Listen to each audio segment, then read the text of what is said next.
इसको देख लेते हैं किसको हम कैसे हल करेंगे। 0.2x प्लस 0.3y बराबर 1.3 पहला समीकरण। दूसरा समीकरण 0.4x प्लस 0.5y बराबर 2.3। इसको हल कर लेते हैं।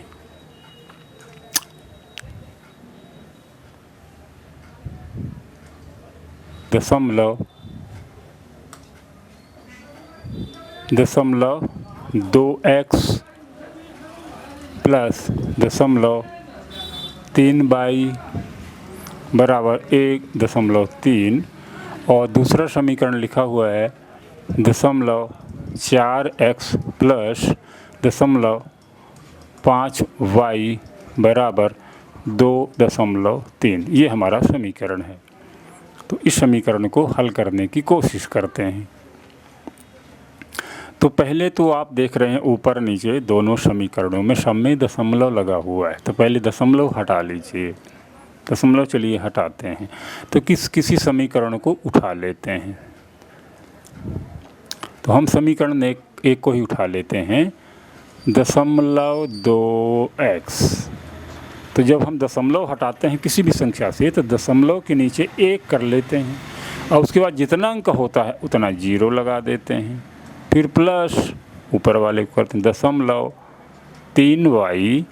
दशमलव हटाने के लिए दशमलव के नीचे 1 लिखेंगे, जितनी संख्या होगी उतना हम 0 बना लेंगे, फिर बराबर हो गया। फिर आगे देखते हैं 1.3। तो इसमें भी हम क्या करेंगे, दशमलव के नीचे 1 बनाएंगे, दशमलव के बाद जितना अंक होगा उतना हम 0 बना लेंगे। तो अब ये सारे दशमलव हमारे अब हट गए। हमने दशमलव तो लिख रखा है पर समझ लीजिए दशमलव नहीं है, ये सारे दशमलव हट गए।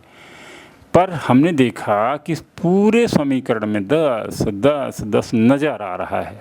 तीनों बराबर के इधर बराबर के उधर पूरे में 10 10 नज़र आ रहा है। तो हम इसको तीनों को कैंसिल कर सकते हैं या कुछ ऐसा समझ सकते हैं कि समझ लीजिए कि पूरे में हमने 10 का मल्टीप्लिकेशन कर दिया, गुणे 10 गुणे 10 गुणे 10, सब ने 10 गुणा कर दिया। 10 से 10 कैंसिल, इस 10 से ये 10 कैंसिल, इस 10 से ये 10 कैंसिल। तब फाइनली हमारा क्या बचा, 2x धन 3y बराबर 13। दशमलव अपने आप ही कैंसिल हो गया, मतलब कुछ करना ही नहीं पड़ा। तो इस तरीके से हमारा ऊपर वाला सवाल हो गया 2x प्लस 3y बराबर 13। यानी दशमलव उड़ गया और हमारी अंक आ गए। वो कैसे हुआ, दशमलव के नीचे हमने 10 दशमलव को बनाया प्रतिशत में, बटे 10 करते गए, दशमलव को जो है भिन्न के रूप में बदल लिया। तो ये 2/10, 3/10, 13/10 हो गया। सब में 10 10 बटे 10 बटे 10 है, पूरा हमने कैंसिल कर दिया। हमने मान लिया कि ऊपर सभी में हमने 10 का गुणा कर दिया, तो 10 से 10, 10 से 10, 10 से 10 कैंसिल हो गया। तो इस तरीके से अब हमारे पास 2 समीकरण मिल गए हैं। हमें उन समीकरणों को हम हल करेंगे। अब हमारे समीकरण क्या हैं देख लेते हैं। तो एक नया पेज बनाऊं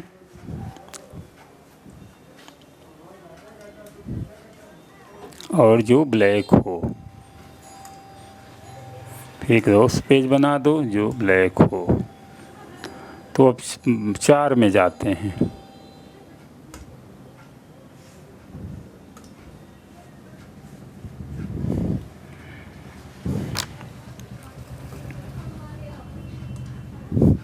तो इसको जो हमें याद करना पड़ेगा अगले पेज में ले जाने के लिए, हमारा ये है 2x धन 3y। इसको हटा दें तो पढ़ते बने 2x धन 3y, 2x धन 3y बराबर 4। इसको हम अगले पेज में ले जाना है। चल भाई अगला पेज दिखा दे, हट जाओ तुम। 2x प्लस 3y बराबर शायद 13 है। 2x प्लस 3y बराबर 13। और इसी तरीके से हमारा अगला समीकरण क्या हो जाएगा, 4x प्लस 5y बराबर 23। 4x 5y 23।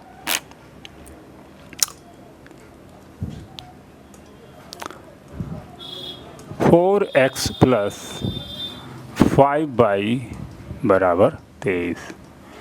तो अब हमारे ये दो समीकरण हो गए। ये समीकरण नंबर 1 है, ये है समीकरण नंबर 2। हमारे दो समीकरण आ गए। इन्हीं समीकरणों पहले दशमलव लगा हुआ था, दशमलव हट गया, अब ये नॉर्मल हो गए हैं। तो अब इनको को हम प्रतिस्थापन विधि से जल्दी से हल कर लेते हैं। तो इनको प्रतिस्थापन विधि से हल करने के लिए क्या करेंगे, चलिए पेन का कलर बदल लिया और किसी एक समीकरण को उठा लेंगे। मान लीजिए हम इस समीकरण को उठा लेते हैं, तो कैसे होगा, उठा लेते हैं। 2x प्लस 3y बराबर 13।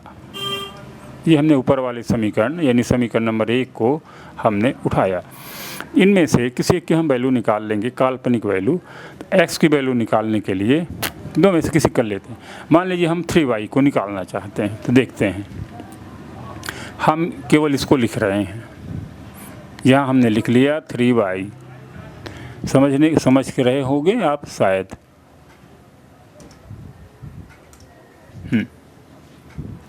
ये जो है अपना 3y, इसको हमने यहाँ नीचे लिख लिया है।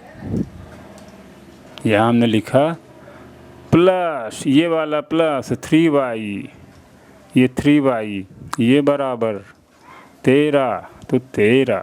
अब 10 को हमने छोड़ दिया, 10 को हमने छोड़ दिया, धन से लिखना शुरू किया। धन 3y बराबर 13। अब इस 2 को उठाइए, इस बराबर के उधर ले जाइए। धन 2x है, ये हो गया ऋण 2x।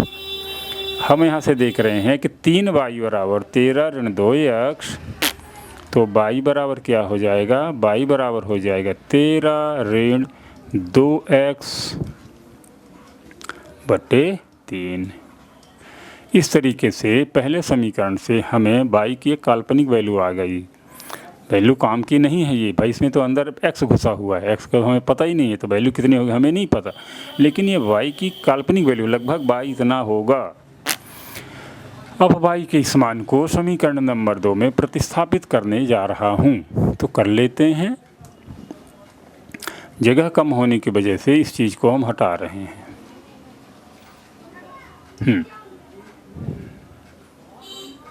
और इस वाले समीकरण में जो हमारा y का मान आया है भाई, अब इसकी भी ज़रूरत नहीं है। ये 13 है, इसको याद रखिएगा। कट गया, थोड़ा सा सुधार लेता हूँ। 13 ऋण 2x, और ये हमारा y है, इसको याद रखिएगा। y कट गया था थोड़ा सा। अब हम इस y के मान को यहाँ लिख लेंगे। तो हमारा क्या, कलर बदलूँ थोड़ा, तो यहाँ हमारा 4x और 4x प्लस तो प्लस 5 तो 5। y की जगह हम y की वैल्यू ये लिखने जा रहे हैं। वो वैल्यू क्या है, 13 ऋण 2x बटे 3। फिर ये बराबर, ये हो गया 23। अब ये नीचे वाले की ज़रूरत नहीं है, हटा देते हैं।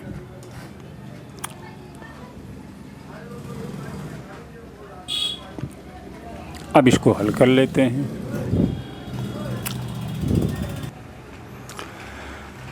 इस 3 को हटाने के लिए पूरे में 3 का मल्टीप्लिकेशन यदि कर दें,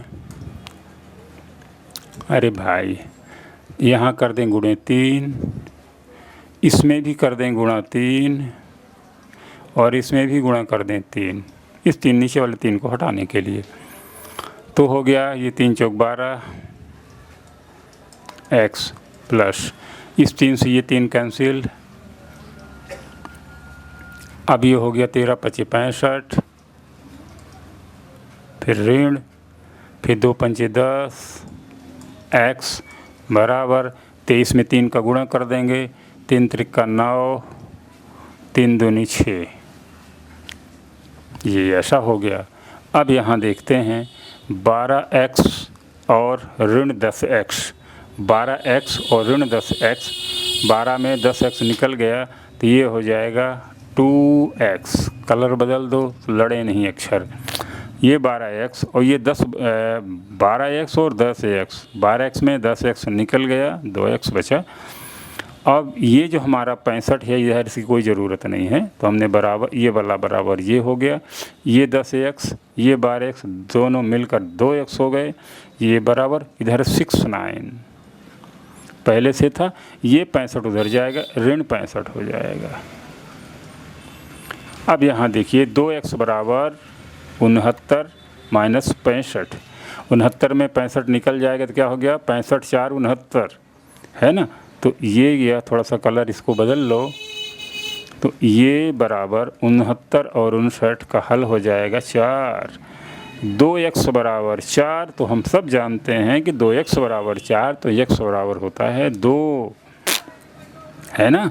2 गुणे x, 2 जब उधर जाएगा 4 के बटे हो जाएगा, तो ये तो आपको पता है। तो हम यहाँ फाइनली अब लिख लेते हैं x बराबर 2, ये वैल्यू आ गई। तो हमने x की वैल्यू प्राप्त कर ली। अब जो है पूरे को हटा देते हैं, नीचे का कुछ काम का नहीं रहा, हमारे पास x बराबर 2 आ गया।